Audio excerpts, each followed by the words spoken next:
C'était l'un des films les plus attendus de l'année, voire même de la décennie. Avatar, la voix de l'eau est sorti en salle depuis plus d'un mois et nous replonge dans les aventures de Jack Sully. Mais le film est-il encore un succès? Un reportage signé Nicolas Gélissic. 36 jours après sa sortie en salle, Avatar 2 affiche toujours complet, comme ici, au Grand Rex de Paris.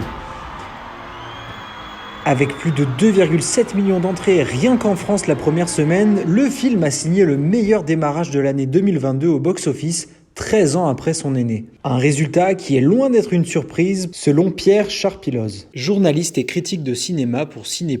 On s'y attendait quand même plutôt que ce soit un succès assez important. Il y avait énormément d'attentes sur ce film. On a parlé énormément du film avant qu'il sorte, donc ça aussi ça crée de l'attente, et puis il sort vraiment au bon moment. On a un phénomène de retour en salle post-Covid de la part des spectateurs. Alors que le premier Avatar trône toujours en haut du box-office mondial avec 2,9 milliards d'entrées, son successeur approche déjà les 2 milliards. Une nouvelle preuve des capacités de James Cameron, le réalisateur, selon Nathanaël Bantura, journaliste cinéma et culture.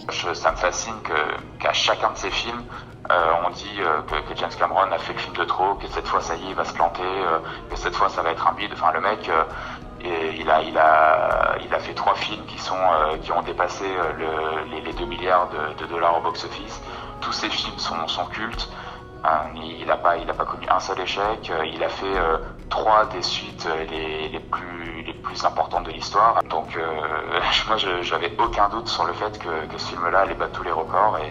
Et je suis bien content qu'il y parvienne. Connu pour avoir relancé l'intérêt de la 3D, Avatar était une révolution technique en 2009. Ce deuxième opus est-il aussi convaincant?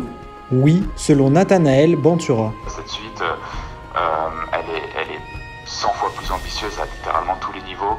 En termes d'effets spéciaux, c'est littéralement du jamais vu. Rien que sur l'aspect visuel, c'est le film le plus ambitieux qui ait jamais été réalisé. On va passer d'une image à 24 images, enfin d'un plan à 24 images par seconde et d'un plan à 48 voire plus, ce qui n'a jamais été fait. Le voyage sur Pandora est donc loin de s'arrêter là puisque 3 suites sont annoncées et sortiront une année sur 2.